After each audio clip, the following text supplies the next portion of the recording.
Hello and welcome to SpearCast. I'm your host, Nick. And I'm Christian. Today, we have a little bit of a different episode for everybody. Yeah, we got a special guest coming on. I'll kick it to you, Nick. Yeah, I mean, this is the first of many that we're going to have on SpearCast. But for the most part, for this episode, we have Spear editor and beat reporter for the football team, Matt Weiner. Hello, Matt. How are you? Good. Thanks for having me on. Yeah, of course. Obviously we're here to talk about the, I guess you can say, troubling football team thus far. So what do you have to say, just very briefly, just to start with the football team? Right. I mean, so that's kind of this weird bind in this weird world we're in right now because, yes, 1-4, not great. But then when you kind of pull it back and it's like, so who are these 4 losses to? Okay, well, first to USC and Oregon State. Oregon State just beat the number 10 team in the nation, Utah, last weekend. Okay, and USC is also pretty solid. So you're looking at the potential Pac-12 championship matchup.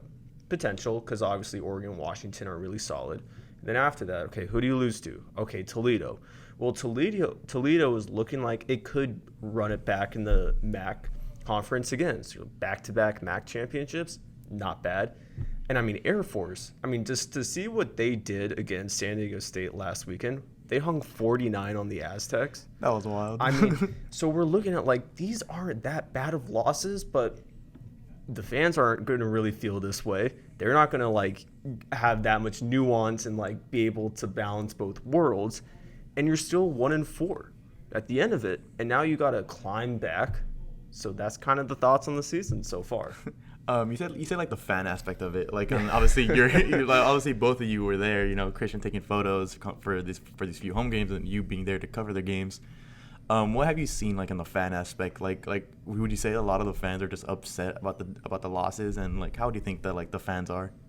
Yeah, so at least game wise, starting there with being there in person when they were doing well. So let's take it to Air Force that Friday night.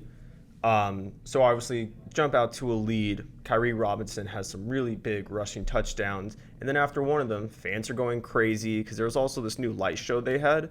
And so that gets a lot of juice throughout the crowd. Commercial break, there was a karaoke thing for Whitney Houston, I Want to Dance with Somebody. And people were participating. People were having fun. People were into it. Well, then you fast forward a lot of rushing yards later, a lot of points later, and everybody's just walking out the stadium, just schlepping their way out. Yeah. So that's how this is going to work, is that they're playing well, fans are going to cheer. If they're not, well, you're going to see people just kind of being frustrated and upset and just dispassionate. Yeah, and looking forward to this week against Boise State. How does something like a bye week before this match and before this trip affect the Spartans? Comes at a pretty good time. After everything they went through, because we have to remember they played USC week 0, so now you lost a week, so this is where you kind of gain that week back a little bit. And I think guys are just, after the Air Force game, and it's tough because Air Force is such a great running attack that will just beat you down and it's unrelenting. So I think they're just kind of I got the vibe that everybody was just kind of exhausted, and now we kind of have 2 weeks to really just take a breather. Everybody's able to sleep in their own beds because the Toledo travel, I think, played a factor and everything with that. So now I think it's just a nice time to rest up. And at this point, yes, they're traveling to Boise, and which is not a close flight by any means, but for the most part, that's a situation where you want to be in if you're making one of those flights. So you can't really make travel an excuse. Yeah, and then how can we expect San Jose State to play against Boise State, and is it a winnable game for us? 100% winnable. 100% winnable. Seeing the way things unravel, I wouldn't say it's unraveled, but seeing the way things turned out last weekend with Boise State at Memphis, the fact that Taylon Green was a Mountain West Freshman of the Year last season, their quarterback, and now he's having his job at risk. Maddox Madsen came in for him afterwards. That's not a great sign. So I think there might be some colliding, but also, how do I expect them to play? You just have to finish the game. You have to finish the game. Yeah. You can't play like how you played against Toledo and Air Force in the second half. They didn't score any points in the fourth quarter against Toledo and Air Force during those matches or during those clashes.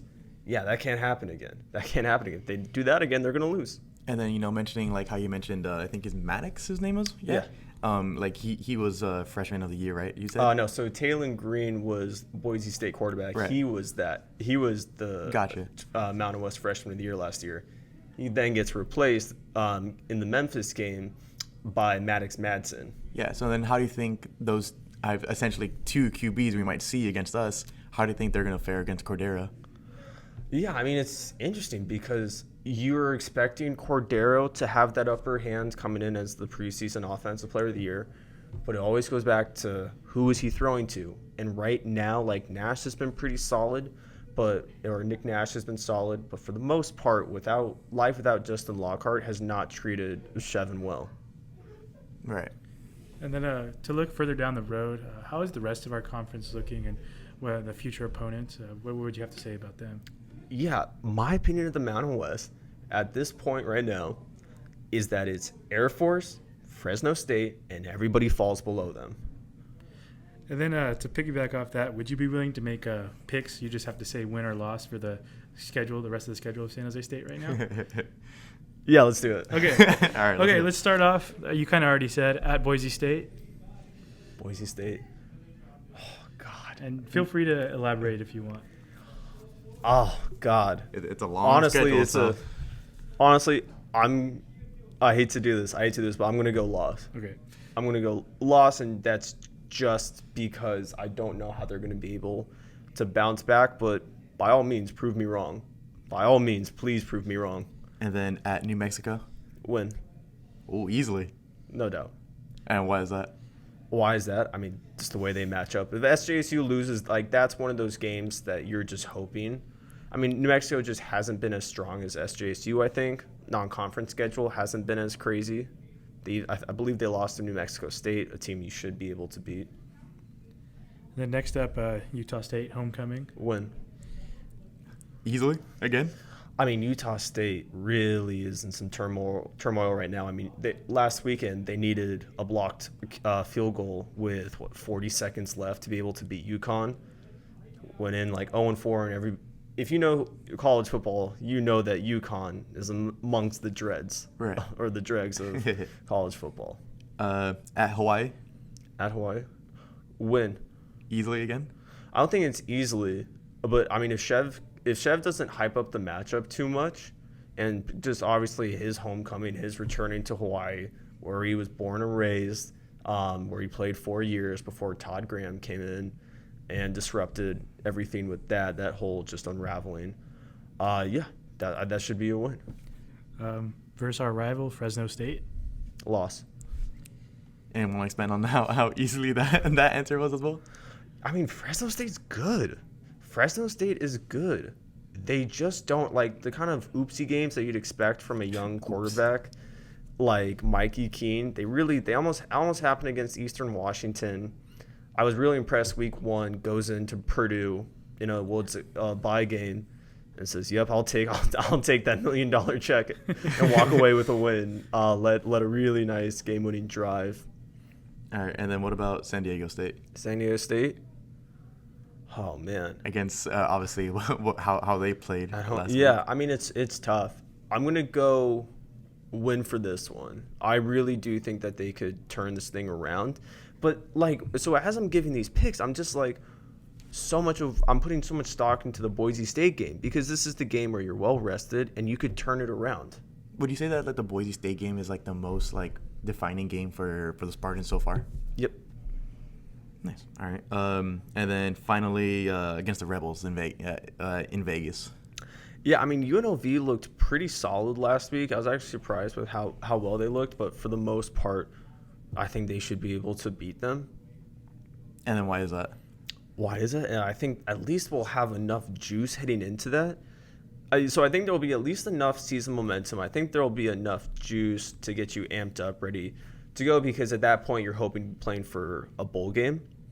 If it's a situation where SJSU if they're just limping to the finish line, they have nothing to play for, and on the flip side UNLV has something to play for, then yeah, I don't see it ending well. Okay.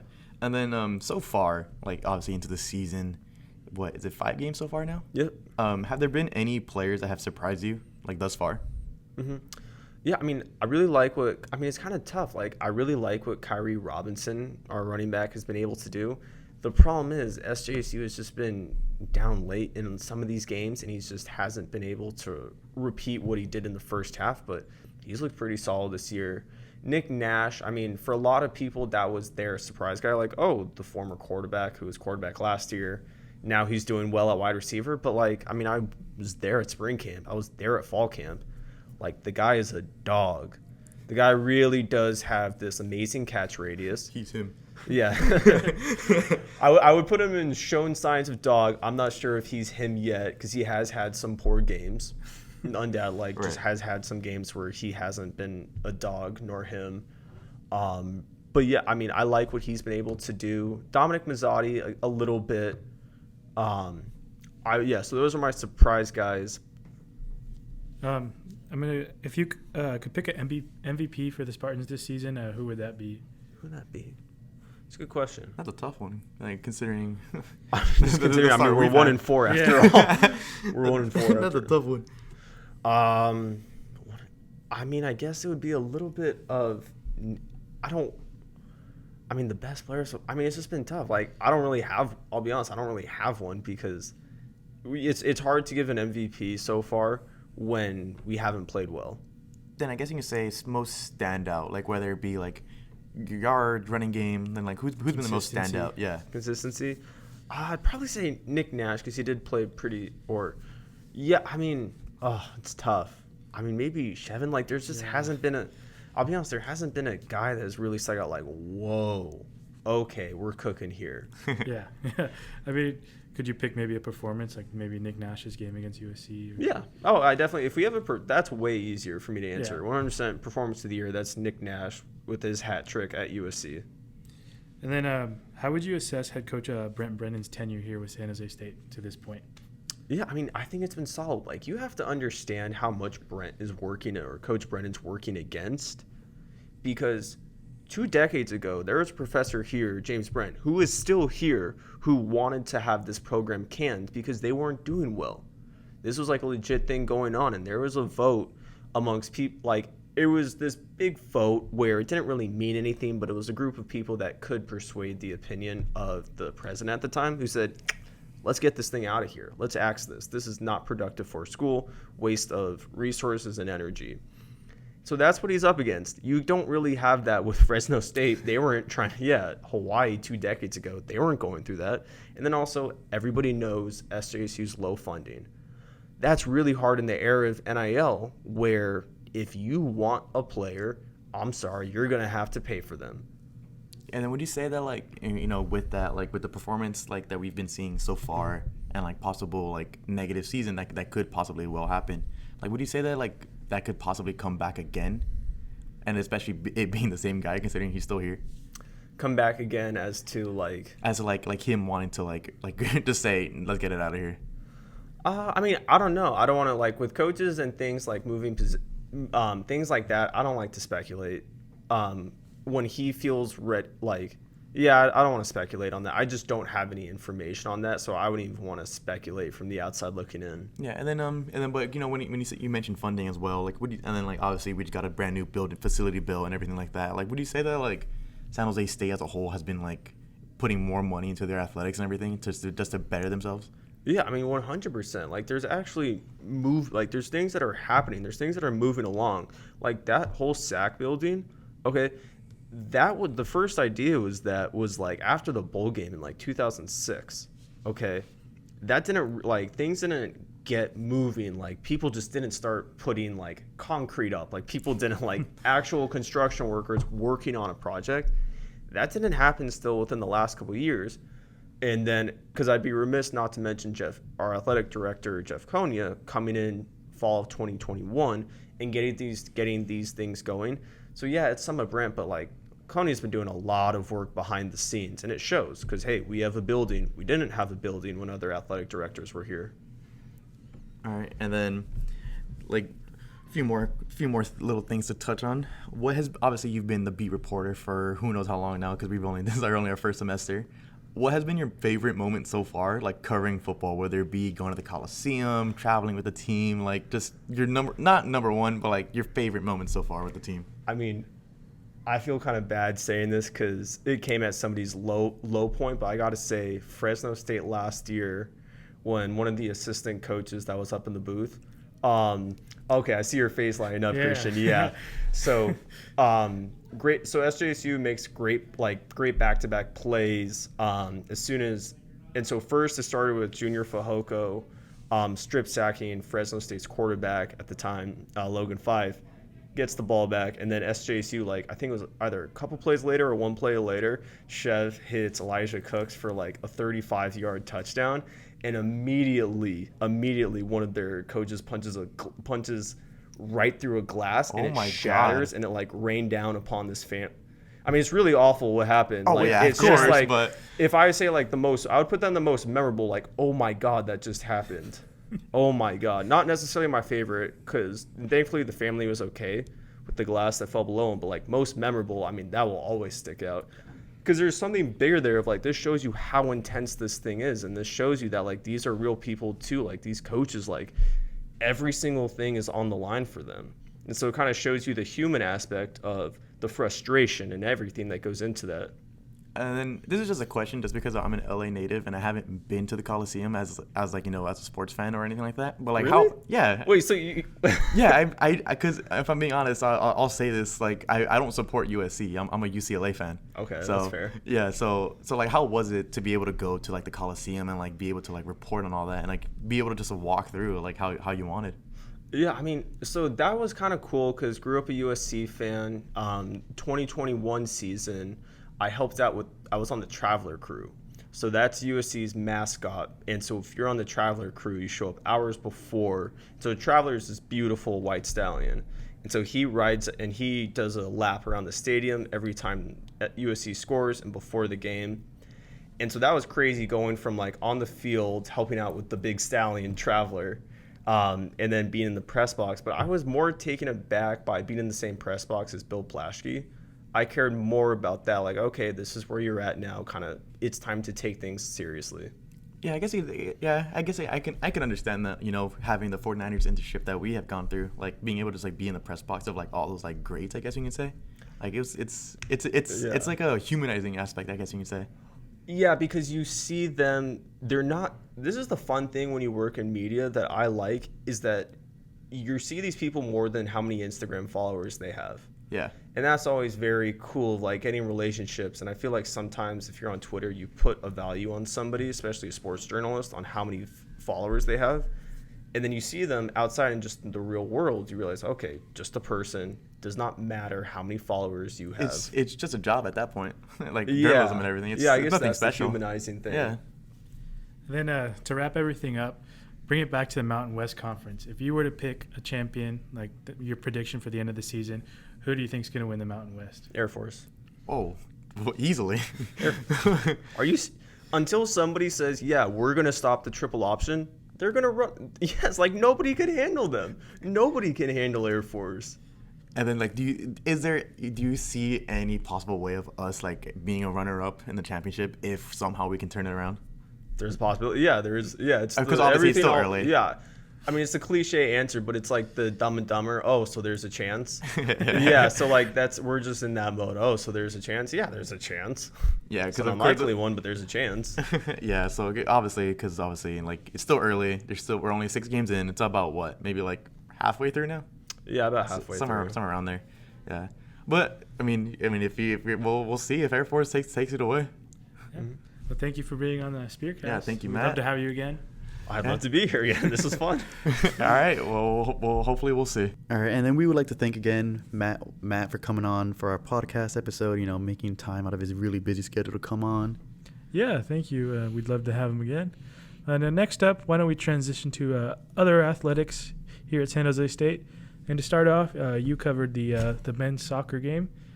You want to talk about that, their conference match against Utah Valley? Yeah, it was mainly their second game, I believe it was, right? Or the fourth? Their second conference match. Yeah, second. Yeah, it was a pretty good game. It ended in a tie. Angel Iniguez for the soccer team, he scored the first goal literally within the first 5 minutes. I think it was in the third minute. So that was really cool. And then, start off early, seeing the team all energetic and everything. But if I'm being honest, it was a really, it looked like a really physical game. There may be, about 3 or 4 yellow cards thrown out and everything like that. And so it seemed like a pretty physical game, I had seen a lot of the Utah Valley players really get into it with the San Jose players and everything. And so I think Utah Valley scored within the 34th minute or something like that, if I can recall, just off the top of my head. It was still in the first half that they scored, and so it was a pretty interesting game. And then second half was almost completely dead in a way. There wasn't really much action. It was there were a few shots on goals, a few shots that just missed left or right, or even a shot off the post. I think I remember once. So it was a pretty close game, if I'm being honest. But I remember talking to Coach Simon Tobin after, and he said that a tie is better than a loss. It's still a point compared to getting no points. So he was still happy about the fact, but he said, of course, and like any coach would, he would rather win over anything else. Yeah, of course you'd rather get the win, have 3 points, but like he said, at least it wasn't a loss. Yeah, because Utah Valley could always lose, not get any points, or even San Jose can tie again and get a point over them. So there's still a lot of time in conference and everything, and obviously with the history of the soccer team making the finals, being in playoffs for the past few years, this tie is almost nothing to them because they know they can make it to the playoffs. Yeah, definitely. And we look at our next matchup this Thursday against the UNLV Rebels. I mean, it's another good matchup. Yeah, that one's going to be tough just because I honestly think it's going to be tougher for them, for the San Jose team, because obviously they're used to playing in San Jose weather, kind of chilly, sometimes hot. But over there, it's Vegas. It's going to be boiling, essentially. So I'm hoping they don't have a turf field. I don't know. Yeah. But, I mean, from the seams of it, most soccer fields are natural. So we'll see. We'll see how San Jose can do it. But I think it should be a good match overall with how the San Jose State's doing. They're just relying on a lot of young players with a lot of older guys who are out currently.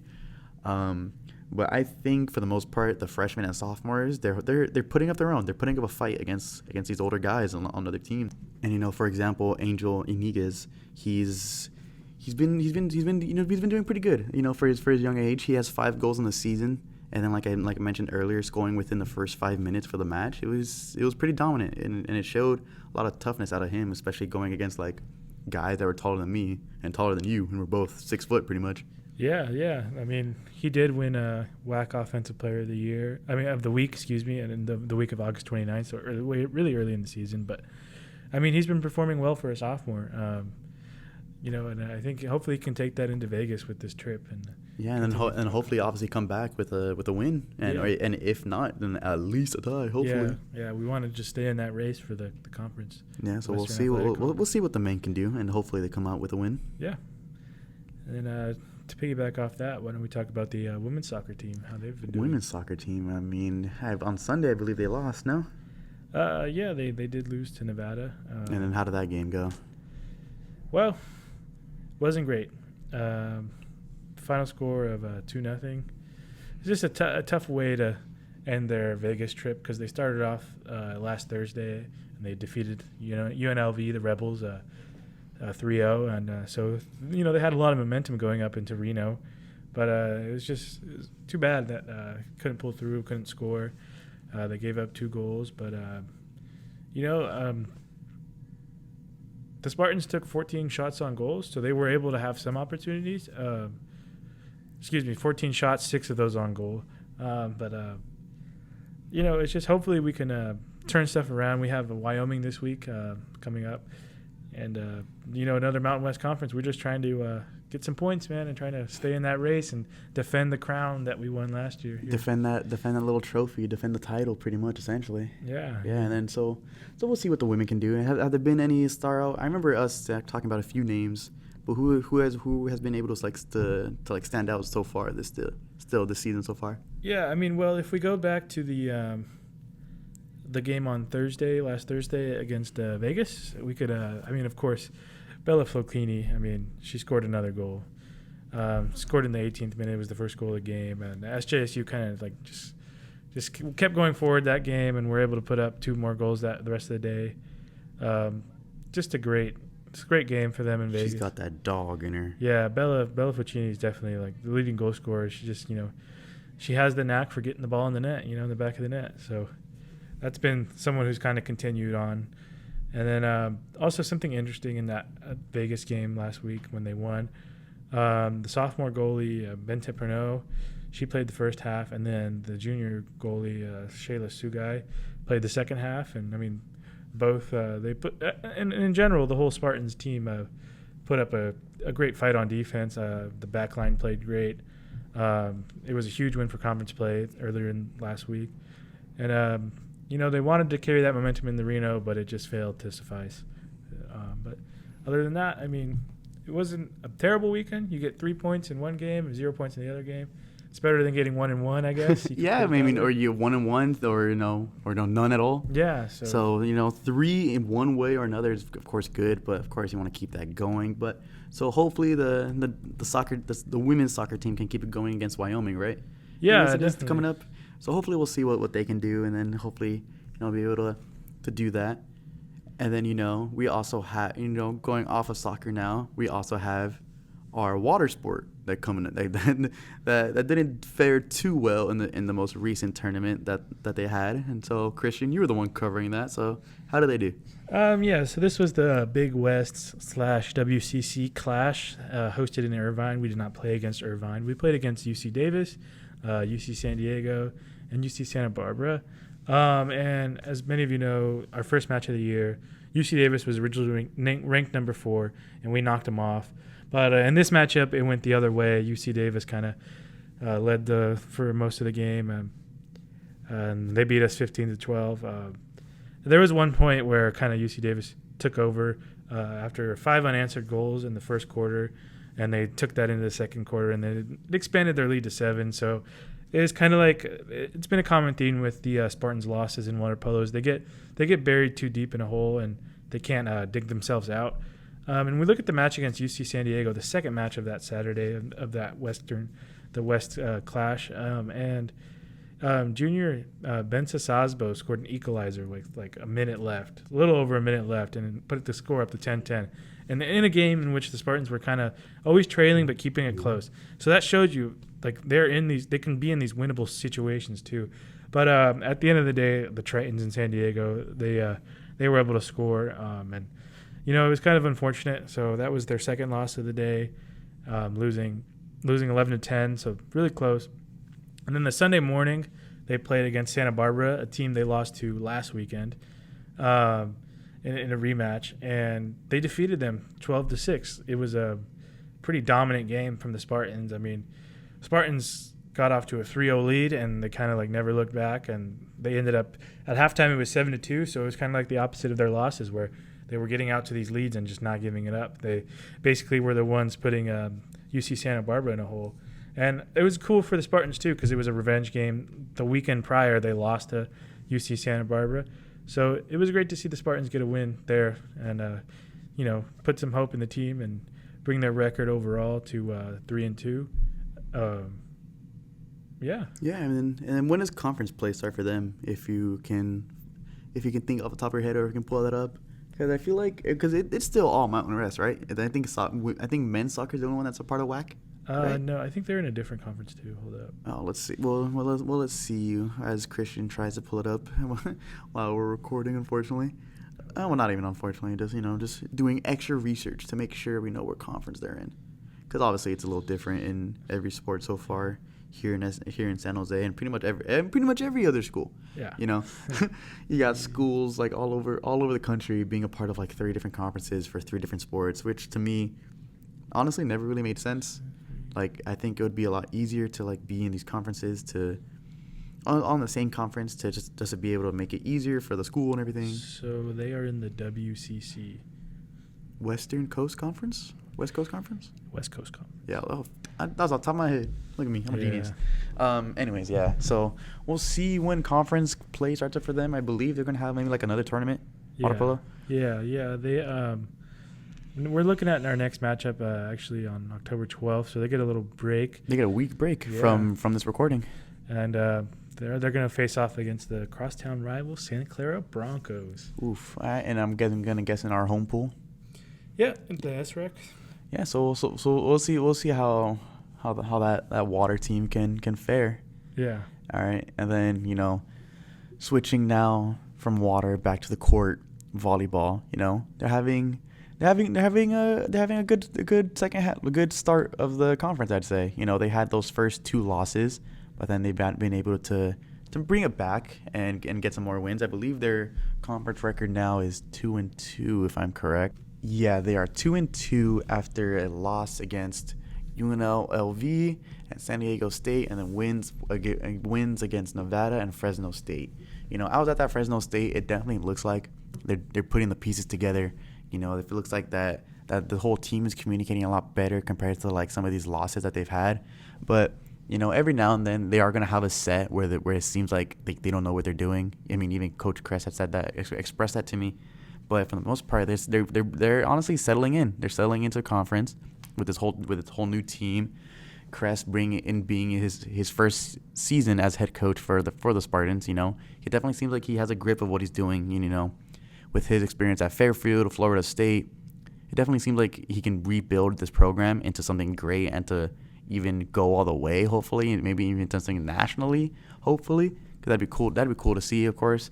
But for the most part, this team, they're at 500 now in conference, and they're only up from here.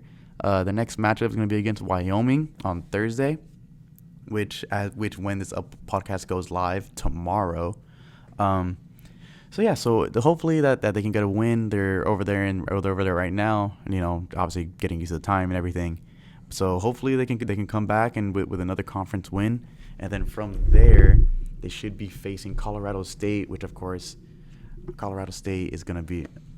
I feel like that one's going to be a tough one, but of course I don't know the program that well. But I have full confidence in the team, me personally, from what I've seen and everything. So we'll see what they can do. All right, next up, outside of San Jose State and the greater sports world, baseball playoffs are starting off right now.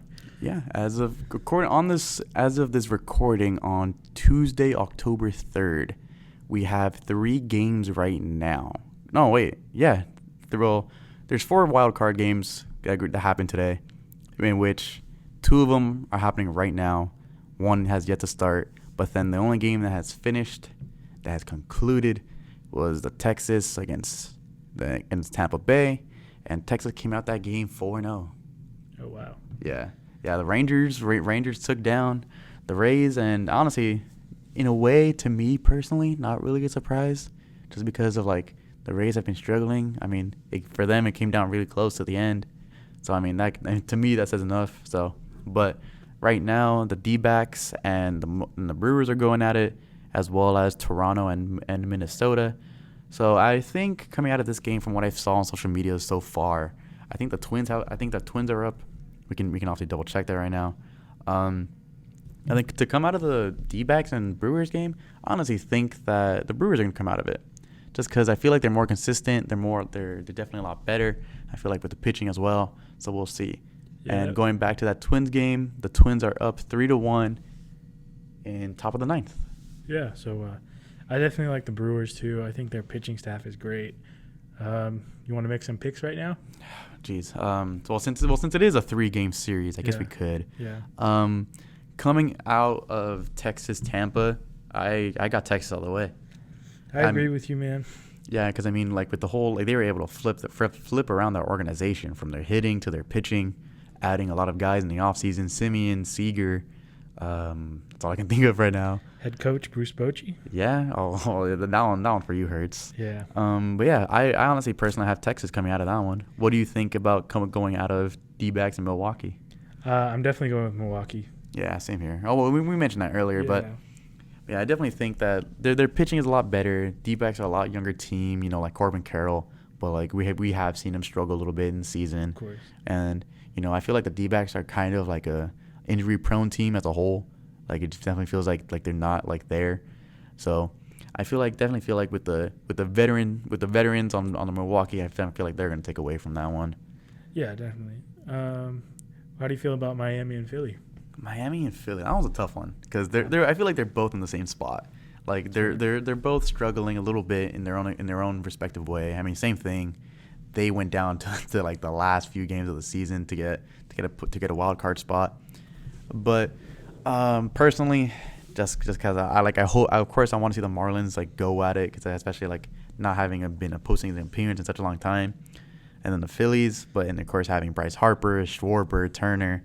Let's be honest now, the Phillies is more than likely going to take it. Yeah, I just feel like Philly's roster is built for the playoffs. Yeah, Miami, it just feels like as if like they're getting a participation award. Yeah, definitely. Okay, so. Oh well, no, we forgot one. Twins, Blue Jays. Yeah.